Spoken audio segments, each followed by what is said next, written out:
श्रीमन्महागणाधिपतये नमः। सदानिमवृक्षस्य मूलादिवासात् सुधास्राविणं दिग्धमप्यप्रियन्तं तरं कल्पवृक्षादिकं साधयन्तं नमामीश्वरं सद्गुरुं साईनाथं। साईनाथ परब्रह्मणे नमः। విశ్వకర్మ పరబ్రహ్మణే నమః. ప్రతి ఒక్కరి జీవితంలో ఎన్నో రకాల ఉన్నతమైన జీవితాలను పొందాలని వారి వారి అనుకూలతను బట్టి ఎన్నో రకాలుగా ప్రయత్నాలు చేస్తూ ఉంటారు.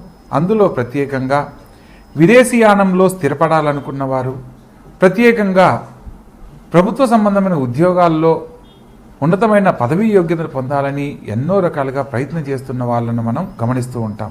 అందులో ప్రధానంగా జాతకరీత్యా పరిశీలన చేసినప్పుడు అందులో ప్రభుత్వ సంబంధమైన ఉద్యోగ అవకాశం లేకపోయినా మనము ప్రభుత్వ సంబంధమైన ఉద్యోగాన్ని పొందడానికి ఒక చక్కని అవకాశము మనకు జ్యోతిషశాస్త్రం ద్వారా తెలుసుకునే అవకాశం ఉంది.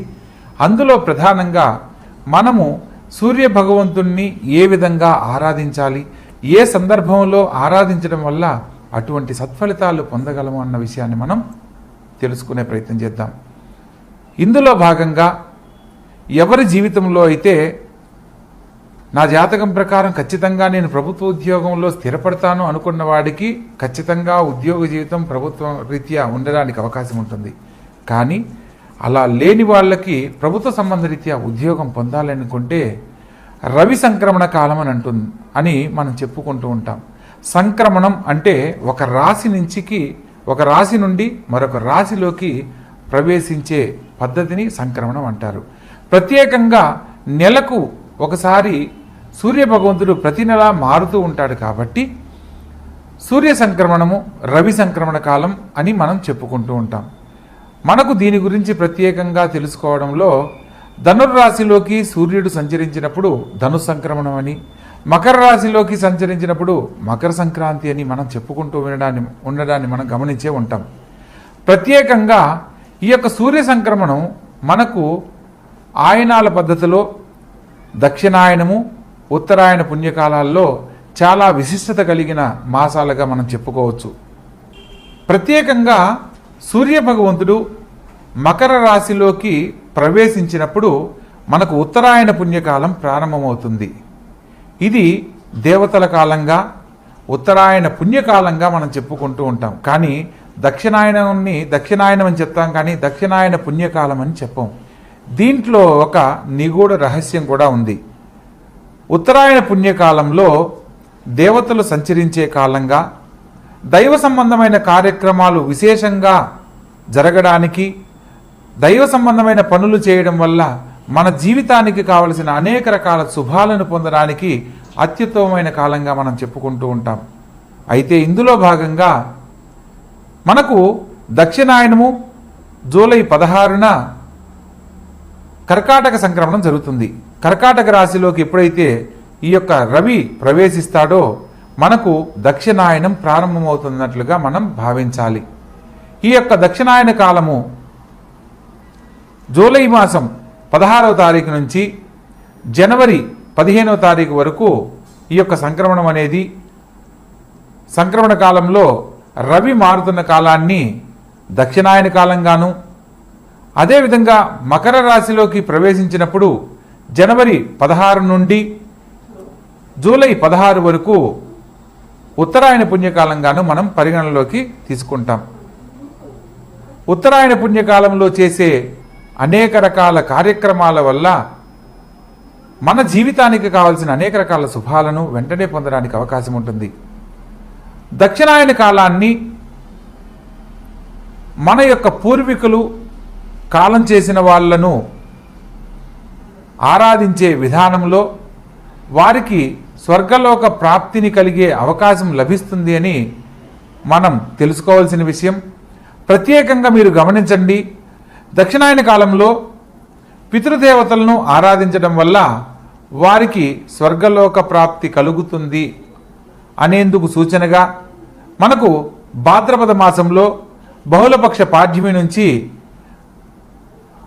అమావాస్య వరకు 15 రోజులను మహాలయ పక్షాలుగా, ఆ సమయంలో పితృదేవతలను ఆరాధించే విధానంలో వారికి స్వర్గలోక ప్రాప్తిని కల్పించవచ్చు అని మనకు శాస్త్రాలు పురాణాలు ఎంతో గొప్పగా తెలియజేస్తున్నాయి. ఎవరి జీవితంలో అయితే భగవంతుణ్ణి ఎంత భక్తిగా ఆరాధిస్తామో పితృదేవతలకు సంబంధించి కూడా చేసే తర్పణాలు, పూజా విధి విధానాలను బట్టి ఆయా కుటుంబాలకు జరగవలసిన అనేక రకాల శుభాలు సకాలంలో పొందడానికి అవకాశం ఉంటుంది.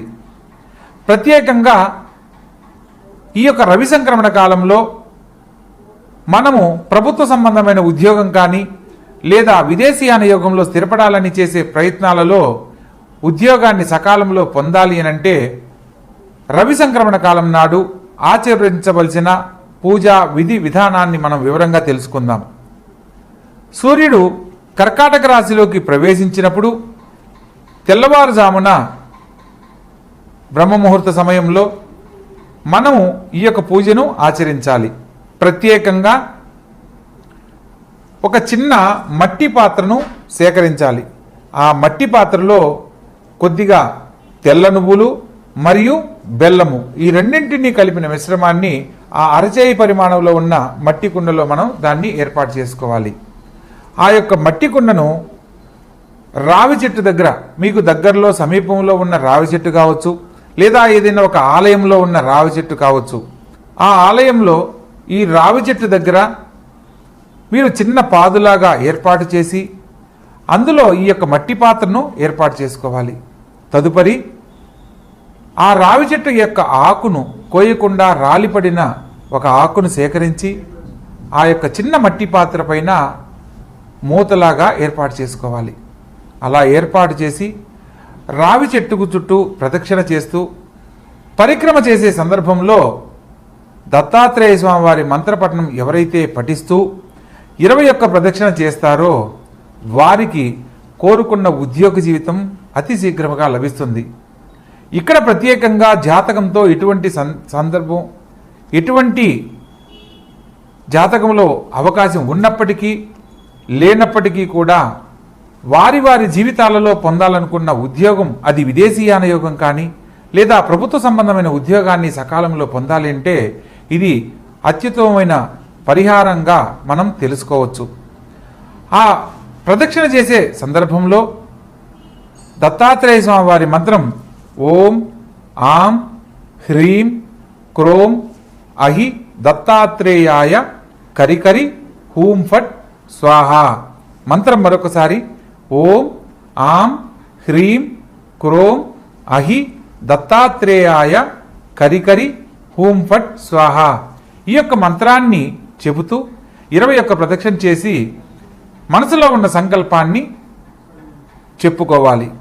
తదుపరి ఆ రావి చెట్టు మొదల దగ్గర కొద్దిగా మన్నును సేకరించి ఇంటికి వెళ్ళిన తర్వాత స్నానానికి ఉపయోగించే నీటిలో కొద్దిగా కుంకుమ పువ్వును కలిపి ఆ నీటితో స్నానమాచరించి మనసులో మీరు ఏదైతే సంకల్పాన్ని చెప్పుకున్నారో రావి చెట్టు దగ్గర ఆ సంకల్పాన్ని మరొక్కసారి గుర్తు చేసుకున్నట్లయితే అతి శీఘ్రముగా విదేశీయాన యోగానికి సంబంధించిన విద్యాభ్యాసం కానీ లేదా H1B వీసా కోసం కానీ లేదా PR కోసం కానీ లేదా విదేశాల్లో స్థిరపడాలనుకున్న మీ యొక్క కోరిక నిమిత్తం ఏదైతే మీ మనసులో సంకల్పంగా చెప్పుకుంటారో అవి అతి శీఘ్రముగా జరగడానికి అవకాశం ఉంటుంది.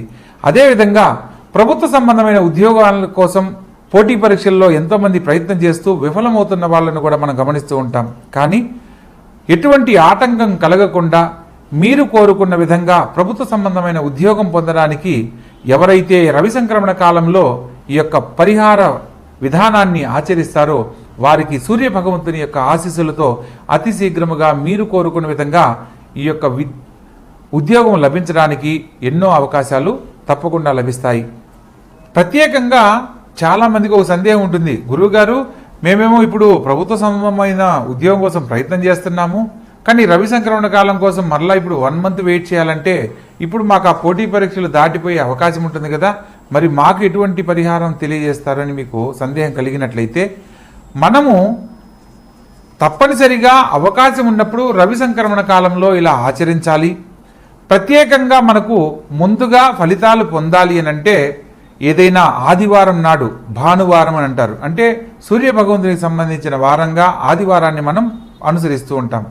ఆ సందర్భంలో సూర్యోదయ కాలంలో సూర్య భగవంతునికి మనము ఇదే విధానాన్ని అనుసరించి కూడా మనం సత్ఫలితాలు పొందడానికి అవకాశం ఉంటుంది. అందులో దానితో పాటు సూర్య భగవంతునికి సంబంధించిన ఒక మంత్రం ఉంటుంది. ఓం నమో భాస్కరాయ త్రిలోకాత్మనే అముకం మహీపతిమే వశ్యం కురుకురు స్వాహ. మంత్రం మరొకసారి, ఓం నమో భాస్కరాయ త్రిలోకాత్మనే అముకం మహీపతిమే వశ్యం కురుకురు స్వాహ.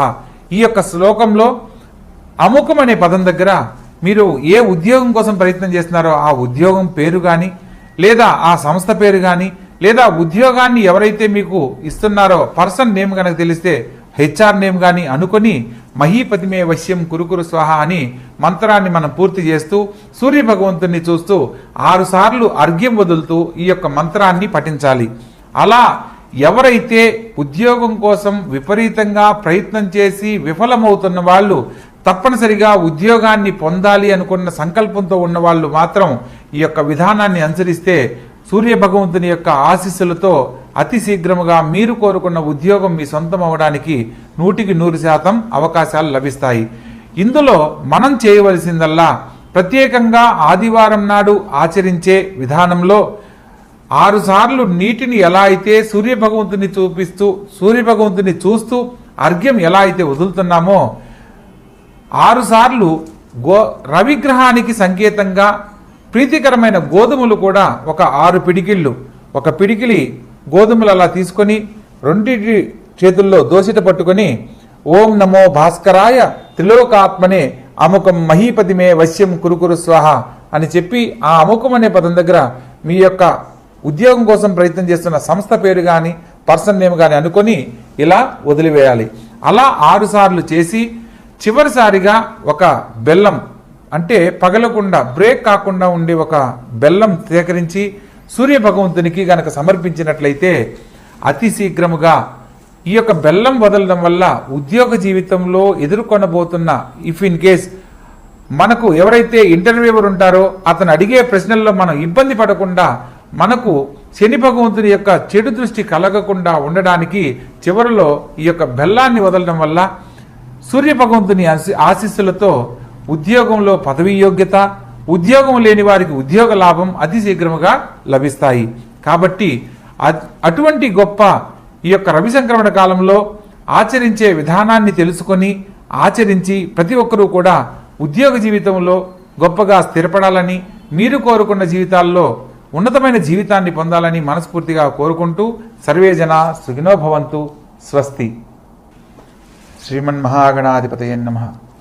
మనము ప్రస్తుతం ఈ యొక్క కర్కాటక రాశిలోకి రవి సంక్రమణ కాలం జరగబోతుంది.